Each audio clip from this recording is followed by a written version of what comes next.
Coming up on today's episode. But what kind of keeps driving me is that my personal journey has been one of a lot of luck.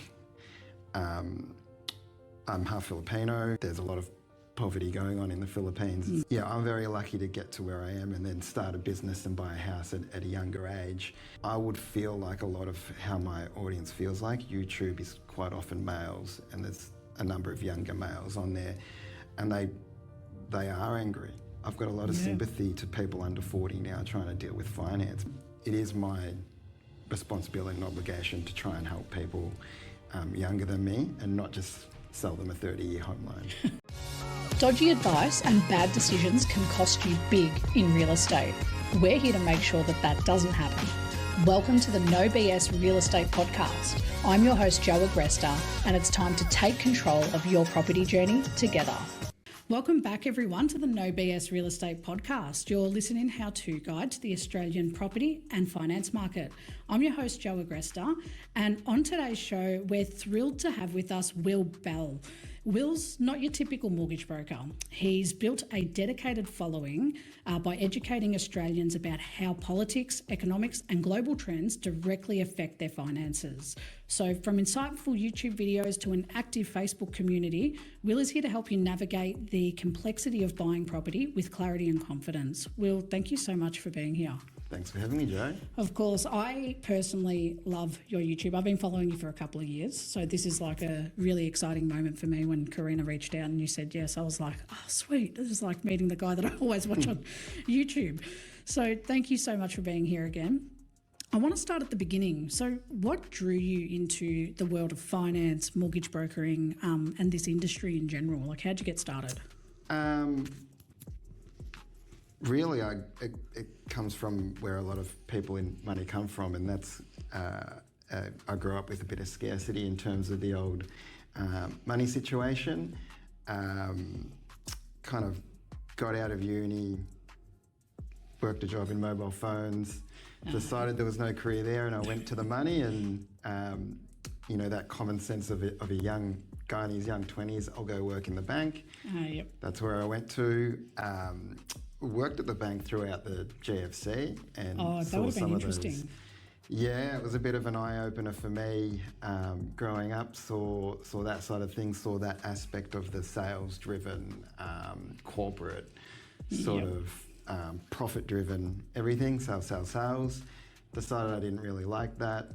Went out in 2011 as a mortgage broker, thought I knew everything about banking and finance. Went out as a mortgage broker, didn't have a clue about how to actually run a business. Yep, we all start there. But jumped in, and I'm still here. That's awesome. I really like that. That actually tells me a lot about, the way you've created your content online.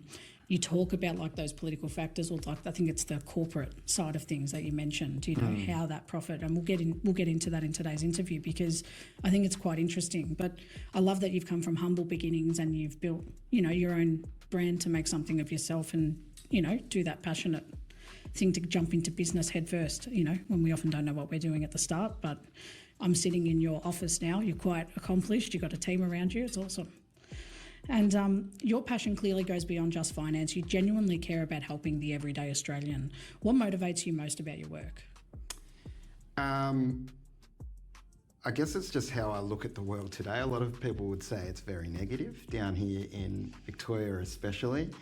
But I can tell from the feedback on the socials that actually I'm hitting a vein with how people feel, and it's a vein where people have felt like their problems haven't been acknowledged via the mass media. So that means a lot to me because it means, all right, I'm on the right track of finding the truth. Yeah, maybe it would help if we kind of go back to how I started figuring out about economics and all of this stuff, because I'm not naturally actually any good at that. I'm self-trained, so to speak. Yeah. But when I got out of the bank, and I started in my own business, I started trying to figure out, all right, well, how can I help people the most? And that was by learning about the property market, because Aussies are crazy on property, crazy. And out of that process, what I learnt was the property market's like any other market. It's built on supply and demand factors. I read a good book called The Secret Life of Real Estate and Banking by Phil Anderson. It's a really good economics book because it's really actually a history book, and it's not charts and graphs and boring stuff. But out of that experience, what I learned was that actually the supply and demand of money is the most important thing in the property market. And then that put me down the rabbit hole of economics and politics and stuff like that. Right. But what kind of keeps driving me is that my personal journey has been one of a lot of luck. I'm half Filipino. There's a lot of poverty going on in the Philippines. It's a bit, I'm very lucky to get to where I am and then start a business and buy a house at a younger age. And I look back now and I think if I'd have been 10 years younger, I would have none of these opportunities. And actually, I would feel like a lot of how my audience feels like. YouTube is quite often males, and there's a number of younger males on there, and they are angry. I've got a lot of sympathy to people under 40 now trying to deal with finance because I'd feel the same way, and I'm not sure I'd be able to make it financially if I was that age. So what drives me, going back to your question, what drives me is, well, I've been fortunate enough, just because I was born in the right place at the right time. It is my responsibility and obligation to try and help people younger than me and not just sell them a 30-year home loan. I really love that, to be honest with you. I think you said it right. I was reading not too long ago where one of the news articles that came out, and it's the hardest it's ever been to be 30 years old. Just with the state of the economy, the job market, cost of living, and then you got trying to get into the property market. And I love that your passion lies in, you feel like you've got like a civic duty almost to help people and that are younger than you or that are doing it tough, because you were fortunate to have opportunities and still get in at a time where it wasn't as competitive in market or maybe as high priced. Because I feel like a lot of the clients I speak to at the moment, buyer-wise, that there's a lot of competition to get in and they're missing out on a lot of opportunities, or their finance is really hard to secure without a second income coming in. So, kudos to you for being driven by passion to help people, because content creation, as we spoke about earlier, is a pain, but you do it for the love of it and you do it to help people. And I think, you've built a really good community around it as well. So yeah, there's the other side of which I'll share. You can choose to edit this in or out. There's more of a personal journey for me. I'm 43, or almost 43 next month. Happy birthday. And thank you. I grew up, by the time I was 18, I never had a computer. That's the age I grew up in. No one really had a mobile phone until the year 2000. Yeah, that's true. When it came into mass production here. I guess the point is life was simpler back then, and now life is obviously a lot more complicated. There's a lot of uncertainty now. A lot of why I do all this research is to provide me a narrative, a story of the world, which provides me certainty to go and make decisions, especially finance decisions, about my financial future.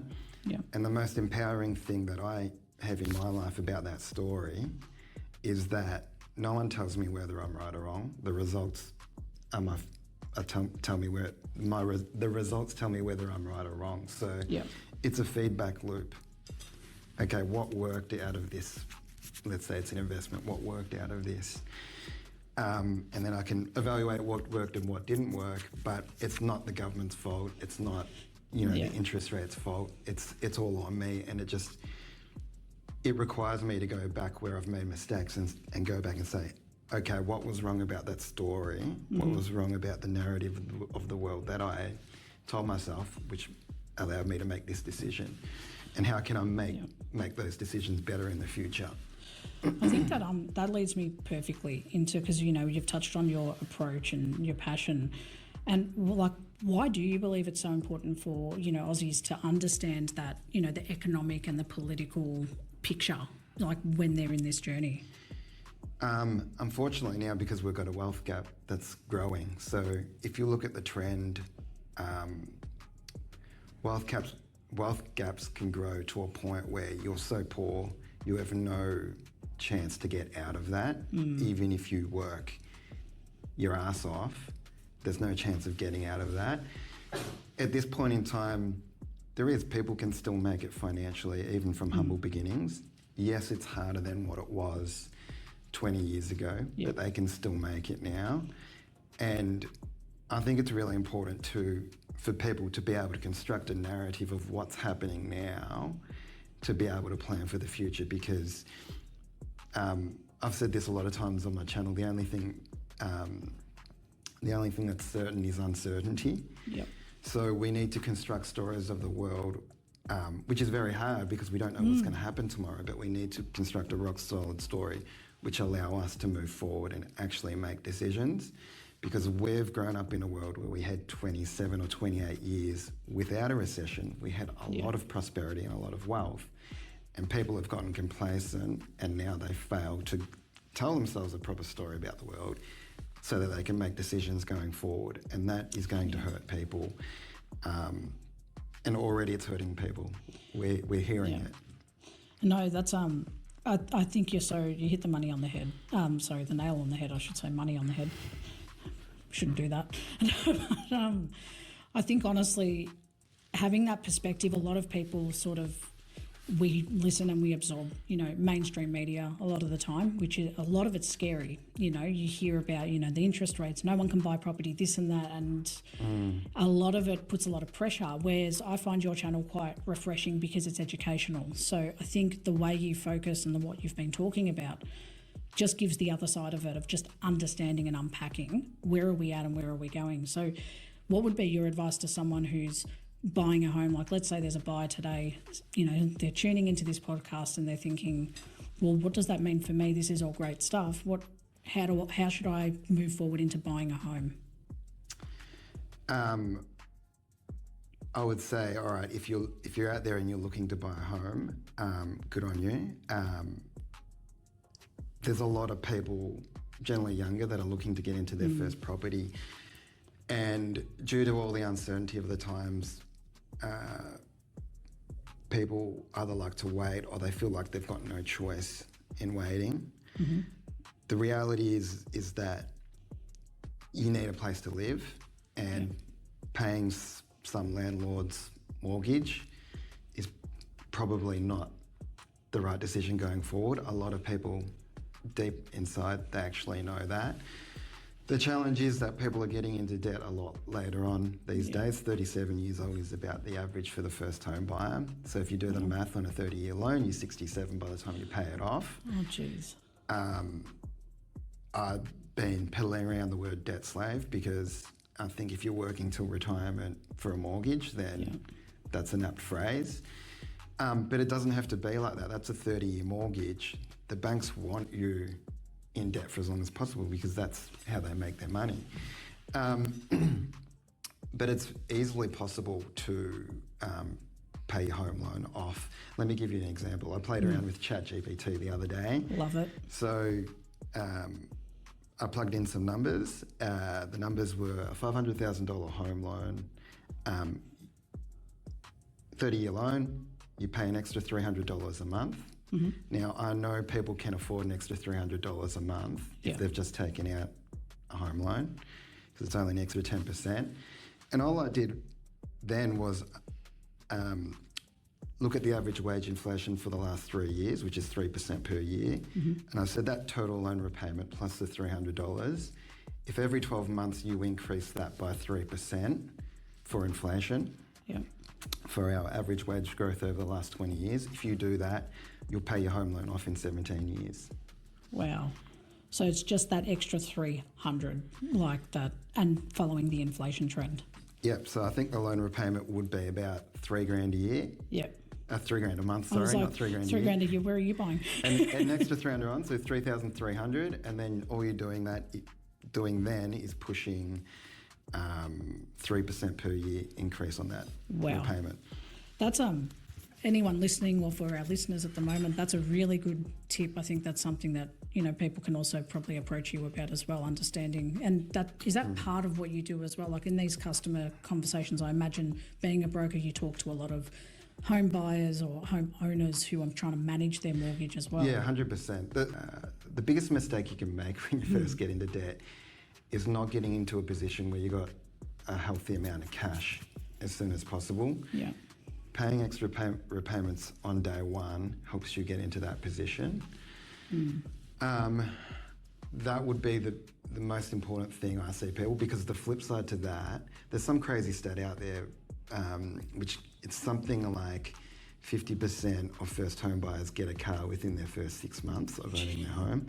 And mostly that's done through borrowing. Yeah, of course. So the problem with that is you're getting debt on debt, and it's pushing you back from that scenario of paying $300 extra onto your mortgage and paying it off 17 years early. You're already behind. And what that actually means is quite often what you're doing is you go back to the broker a couple of years later, maybe you got another personal loan, maybe you need some stuff on the house, and you add all that, you consolidate it in, but the mortgage broker does it at 30 years, and instead of keeping the same repayments and paying it off in 20 years or whatever, you just go back to the minimum repayment, but your home loan's reset. So you're back to 30 years. So that's 67 years old by the time you pay your home loan off. It's now 69 or 70 years old. Yep, added with your car and your additional debt. Far out. Like that's I didn't realise the stat was that high, So if you do a compare the pair, it's almost, this guy's paid the loan off in 17 years. Now this guy's, who knows how long they're going to be in debt for, because by the time they do go through all of that, maybe they need another car. Maybe something else comes along. Yeah, that's and then right. you're in this debt trap. So how do you help buyers who are that are in that situation, that come to you often if they are looking at asset finance, or maybe they want to start a business? Because I feel like the early to mid, even kind of late 30s, like the 30s seem to be the place where we all have our bright ideas of, I want to start a business, I want to buy a house, and now I want to buy a car, and you kind of start reinventing. And like you said, this becomes this debt trap that you're setting yourself up for. You've obviously got like a business debt, then you've got a car debt, then you've got a house debt. And what is it, how could you help those people like that you see that are trying to manage it? Are you saying that they want to borrow the money, or they've already borrowed the money? Yeah, so if they've already borrowed and they are listening, because I know the consumerism, or like the way we actually purchase at the moment, is very different to the way, like you said, it was 10, 20 years ago. We've got access to everything. Yeah. So Afterpay, Zip Pay, everything's encouraged to be on like hire purchase or loan or lease. Yeah. What's the best case scenario for someone when they do have all that debt and it seems insurmountable that they'll pay it off? Or they need help. Yeah. So the first thing I've recognised out of these people over all of the years of being in finance is they get to me way too late. Yeah. Secondly, there's generally behavioural issues going on. So that's not really something I can help with. No. I can restructure the debt and make things a lot easier. I can make the total repayments a lot lower. But the problem is if you haven't fixed your behaviours up and I fix your debt situation up, it's the same problem. You're going to be back in 2 years' time with a lot more debt. So that behavioural one is a hard one. Yeah. That's why I try to frame things in certain ways which allow me to tell a story to empower myself. Yeah, of course. Because quite often with people in that situation, they think, this is solving the problem. Restructuring my finances is solving the problem, but it's not. It's the mental. Well, it's the hardest part. I think, we get into habits. Like I think when you first move out, it's the first time you're independent for a lot of people, especially home ownership. And then what ends up happening is they start spending because it's like, well, I'm not a mum and dad's, or I'm not in a rental where I have to think about it. I've got my loan being paid off with a set amount. Now I'm going to have fun. Yeah. And it's like, yes, but you get into a habit and then it becomes, like you said, where it's too late. So these... Not too late, but you know what I mean. Yeah, the thing about that is we've lived in this generation, this lucky generation, these lucky times where we don't have a recession for 27 years or however long it was. That's not normal. Yeah. Right, so if you want to behave in kind of not normal circumstances, you're going to put yourself into further pain. So people are already feeling pain now. But a lot of what I say on my channel is, well, times aren't going to change. Like, the government's not going to come in and save you. Yeah. For things to change, you have to change. I got that quote from somewhere. I actually put it on my wall about 10 years ago on a piece of canvas, because that's the mentality that was needed for me to change my trajectory. Yeah. And that's what I would say to people. It's you are the solution to your own problems, because not that you have everything right now, but if you sit around and wait for something, if you sit around and wait for Help to Buy, which I'm sure we'll get onto, or something else, super for housing, then you are just another normal person in the system, which means you've got too much debt. You may not have enough funds in retirement. These are the sorts of people that are coming to me. Yep, and it's putting that pressure. I think that this is a really important discussion to have, and this is why I really wanted to have this episode with you, because a lot of our buyers, when they're coming to us, it's all about the start of the journey. You know, how do I buy? What do I buy? And it's really great that they're coming in at that point. But then I've also got other listeners that submit questions and say, I'm already in this bad position, you know, I've sold my home, but I don't have somewhere to live, and I've got this debt, and I've just got this car, and it's always a mess. And I'm really think that these things are important to hear, because sometimes what I like about your approach is you tell it like it is, and it's direct, right? It's no fluff. And I think that's something that often a lot of people are scared to do, to tell you that maybe you're the problem, maybe you're the solution. How do we change that behaviour? It would be easier for me to make money if I told people to just buy as many investment properties as what they could. Correct, yeah. But that, it's not how you I'm not trying to judge people, although I am. But that's just not my style. No, and it comes out really clear, and I think that's awesome, because there's not a lot of people that have this mindset. There are some really great professionals out there, but there are quite a few that do just want to build their portfolio and see how many people can invest all their money and build up debt. And I think, you touched on this earlier, because you worked in corporate, so you started in a bank in, your early 20s. You talk about something on your channel called corporate ownership in Australia. And is this something you've just discussed extensively? So can you break down what that means for average Australians, and how can they maintain financial independence? That's a very good question. I think people kind of know, don't they, when they say Australia is owned by corporations? Yeah, I think so. But look, for the listeners, what are we referring to? So who owns all the media? Rupert. I was like, Mr. Murdoch. Yeah. And you can. This is happening through all of our industries. It's not just media. It's supermarkets. They're in the news at the moment for price gouging. But when governments allow monopolies to happen, they allow price gouging to happen. So, we're owned by corporations. What that means in layman's term for the average person out there is the people who have the most influence own these corporations. They can pay or lobby politicians, and politicians can create policies that kind of look after the people that are paying them. Yeah, is what I'm saying. And if you look at Australian policy, if you want to touch on immigration, I know that's a bit of a hot topic, taboo topic for some people, but a good reason to immigrate a lot of people into your country more than what you can build houses for is because every one of those people are bodies for which need demand, which corporations, that's what they own. They own the companies. So mass immigration does favour corporations a lot.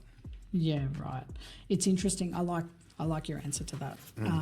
So I guess how it impacts people is, well, how does the average person think that immigration is actually impacting them in their life?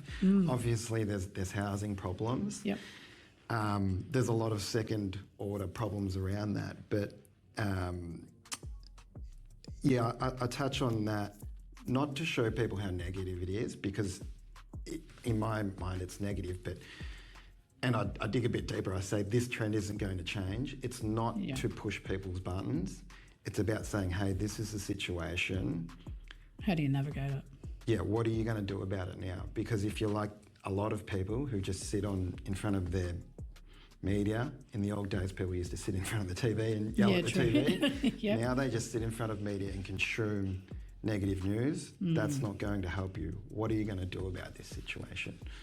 Yeah, I think that's important, because look, there's so many things. Like, I know, immigration is a bit of a taboo topic, but I tend, like you said, it may favour corporates, but I think the problem still remains, though, whether it's in, I don't think it's directly as a cause of immigration, the housing crisis. I can't agree with that, but I think there's many factors. Doesn't help. Might not help. Healthy debate. But I think in terms of, like, there's no singular one problem. I think it's compounding, that we've got so many things happening at once. Yeah. It seems overbearing for the everyday Aussie to go, how do I just invest in this market and get a house? Yeah. And then you've got so many people on socials saying, I can't buy a house because X, Y, Z. And again, it comes back to what you said earlier. What can you do to change it? You're living in this economy. This is the situation you're living through. There were different times. Like, I always try and think, it was probably easier 10, 20, 30, 50 years ago to do it. But they had different challenges as well at the time. Yeah, and they had to make a lot of sacrifices, which we have had the luxury of living through an age where we didn't really need to make any sacrifices. Like, not like that. None of our friends have moved. None of my friends have moved from kind of war-torn places to here, or from extreme poverty to here. Yeah, it was easy. There's the perception that it was easy for them 20, 30, 40 years ago. Oh, yeah. But different issues. Yeah, every generation has its own unique set of challenges. Yeah, for sure. No, I couldn't agree more. And, we often hear about wealth inequality. Why is this growing? So, and what practical steps could one of our listeners take right now to secure their financial future? I know we've talked about a few things, but I think it's more around this, wealth inequity that we talked about. Okay, so the wealth inequality, if you can try and visualize, let's do a exercise, try and visualize a circle. That represents 100% of wealth. Yeah. Right? So for the top 20%, for example, to get richer, they need to take the wealth from somewhere else, right? It's going to keep on growing, because the bottom 20% of wealthy, they've got no assets to give to the rich. And that's why you see terms like the working poor these days. The working poor wasn't a term 40 years ago, because you could buy a house if you had a job. You could do all of that stuff on a single income. So that's the wealth gap, and that's why it's growing. What was the second part of the question? What steps can listeners basically take to secure their financial future? Well, it's a good question. It's a challenging one, and I'm willing to guess that it's on a lot of people's minds almost every day. Firstly, you've got to do something. Yeah. Right? Doing nothing is not a good plan. I don't think you're going to win by doing nothing in this world. So what do you do? Well, that is a very hard question. Of course. For a lot of people, sacrifices are going to need to be made. Yeah. I mean, if you look at Melbourne, what's the median price in Melbourne now? 900 grand or something? Yeah, it's up there. Yeah. The average family can't afford a $900,000 property. So what do you do? One of the silver linings, I should say, about the rising interest rate environment we found ourselves in is people are now going, okay, what is best to do in our situation given the uncertainty? Whereas before it was like, how do we just borrow the maximum? Yeah. Unfortunately, borrowing the maximum, it might get you the best house today, but again, you've got a future to worry about. But now people are actually sitting there going, okay, well, how do we make the best decision for us? Yep. I think that process, in terms of where we are as a society, still has a little bit to go. I hear a lot of, I don't want to move away from where my family lives. Yep. And that is totally reasonable. It's totally fair. But the reality is how are you going to buy a house in this market? Are you going to try and keep saving for 10 years to get a deposit while this place has doubled in value? Correct. Yeah. So decisions have to be made because the market and society in our times and tech and everything is moving faster than what it ever has before. Yeah, it's true. And I think that's the importance of having the right team around you when you're buying a home. Like I often, like I come from the real estate background, buyer's advocacy, and I always say get an advocate, get a good broker or accountant behind you because you need them two to work together about your future. Do you tend to agree with that, that kind of process? If there are buyers listening, that they should have 100%. It's so complicated these days. Yeah. I'll give you an idea. Even getting your head around all the grants in the different states. Oh, the grants is a whole other ballgame. Yeah, it's crazy. It's confusing, even for a mortgage broker to understand all. I think there's over 20 if you look at all the different states. Yeah. Grant schemes and concessions. So it's actually not very easy for even a broker to keep track of, let alone your average individual. So having good people around you is always a good thing, especially in this day and age. 100, couldn't agree more. And like this kind of, like we touched on this earlier, the government schemes, and you knew this was going to come up because the Help Me Buy schemes, or, Help to Buy Promise Relief. Yeah. What's your honest view? Like, are these initiatives helpful, or could they exaggerate or exacerbate the affordability problems? Well, I think in my mind it's proven that they add demand into the market. They do, yeah. And we've got, since 2020, when the first homeowner grant originally came out, we've got a fair bit of anecdotal evidence that says that it's helping push prices, house prices. Is it a good or a bad thing? I think it really depends on your viewpoint of the world. I don't like it because the government, whether it be state or federal, have to go to more measures to help people into the market. Yeah. So, for example, the first homeowner grant in Victoria, for example, was $10,000. Now you've got the Help to Buy scheme where the government will pitch in up to 40% on a new purchase. Yeah. It's a lot more extreme. So the cap here in Melbourne, now they put it up, before it's even started, they put it up to $950,000. That's the maximum purchase price. Jeez. So on an established house, they'll pitch in 30%. So it means you only need to get a loan of, I think it's like $665,000. Yeah. Wow. So a couple earning $150,000 a year could easily do that, assuming their expenses aren't crazy. Yeah. But what it's doing is that couple that could only afford a $665,000, they might not have even been able to afford that, because the Help to Buy scheme now, you only need a 2% deposit. Because before you needed 5%. Right. So anyway, that demand is now, it might have taken this couple earning $150,000 another 5 years. Jeez. To buy that property. So they've bought 5 years of demand forward. Yeah, gotcha. And then secondly, that couple could only afford $665,000. Now they can afford $950,000. So what do you think's going to happen? They'll pay more. Yeah, they'll pay more.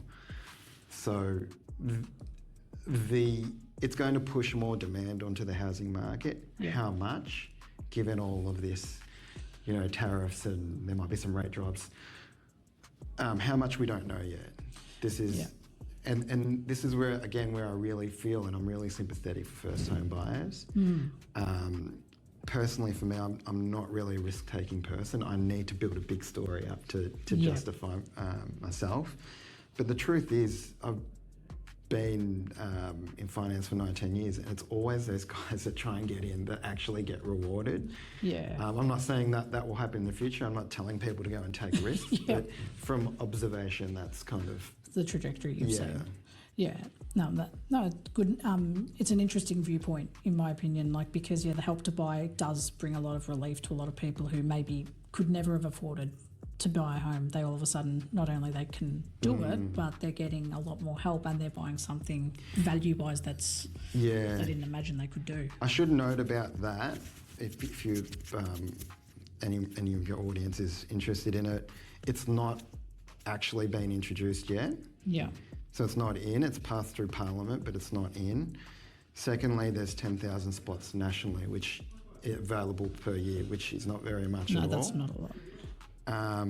So if your audience or your viewers want to get into this, they need to be on the front foot. Yeah. They need to be seeking pre-approval, getting their finance sorted basically before it's been introduced. So that's what I'm doing with a lot of my kind of people that have come to me and they've queried the last sort of 12 months. Yeah. I'm coming back to them and educating them about the Help to Buy scheme and saying, if you think this is your chance on the market, get ready, because when this is introduced, potentially it's going to go very quick. And the last time the federal government introduced something was the FHLDS, which is now the First Home Guarantee. Yeah. They did that in 2 weeks. Yeah, wow. They said, banks, brokers, this is in 2 weeks. Oh my God, that's not a lot of notice for you guys. This is why I'm saying with my clients, it's like, you got to be ready, because 10,000 spots is a march. Yeah. And yeah, first in, first served. I think it's definitely the overall theme of this is to get in touch, like, with a broker, or yourself will like to actually prepare and have these conversations, like to do the research, because I think part of the overwhelm with a lot of not just first time buyers, but any buyer that's on the market at the moment is we've been raised as a nation to, when you enter the property market, you don't get help. You just go and do it, You go and find the opportunity, you find the property, you make the mistakes and you learn like everyone else did. But in these economic times, I feel like those mistakes aren't little mistakes anymore. The risk is quite high without the right support. So I feel like having a conversation with the professionals that know what they're doing, like a broker, especially when it comes to finance, it's not going to cost you anything to open up that discussion and get on the right page first. Yeah, I think, again, we're lucky to grow up in a certain generation. Naturally, I'm a person that I'm kind of easygoing if it's not to do with business or anything like that. And what I found is there's generally a couple of different types of people. There's your easygoing ones, and then they kind of just go with the flow. And then there's people that take action, more and more and more, that go with the flow, which is my natural personality. The risks, the probabilities are going up that you're going to get punished, and the people take action have a better chance of achieving their objectives. Goal. Yeah, makes sense. And for any listeners out there that are feeling priced out of this market at the moment, what immediate actions could they take to improve, their home buying chances? Earn more money. The easiest one, right? Yeah. I'm sure. Look, that's a question where anyone could do a quick Google and the AI thing will tell them what's what. I guess at the end of the day, I would try and rephrase the pricing out and go back to what's important. Yeah. Security for you and your family. Not getting kicked out by a landlord because they're selling the property and then going back onto the market with competing with 50 other potential renters. Why is owning your own home important? And then making the appropriate decision, because a lot of people don't think about it and then they go, I can't afford $900,000, so now I'm going to do nothing. Well, if you're reframed in terms of why you need property, maybe you'll change that. Maybe you'll go, I can get into an apartment, I can move to the country where it's half the price. I've got to do something for my future family's security and prosperity. Yep. That's what I would say. Reframe how you're looking at the issue, because in my opinion, take it with a grain of salt, this wealth gap thing isn't going away. This house price thing is not going to go away in the long term. So you need to take action, and you need to reframe these things in a different way, because the existing way people have been looking at it isn't going to help them find answers. I like that. No, I really do like that, honestly. Good advice. And If current trends persist, what does Australia's housing market look like in the future? Like, how can listeners protect themselves financially right now? Kind of similar to what you said before. Yeah.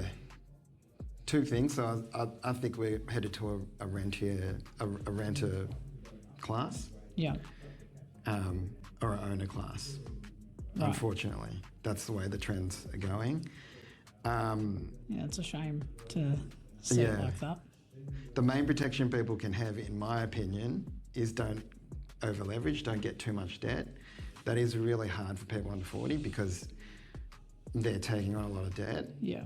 That's why I'm big on, all right, you need to pay this home loan off early, not because you paid off 17 years early, but because you're putting extra cash away. Yeah. And if something hits the fan in your life, you can go back and raid those extra funds.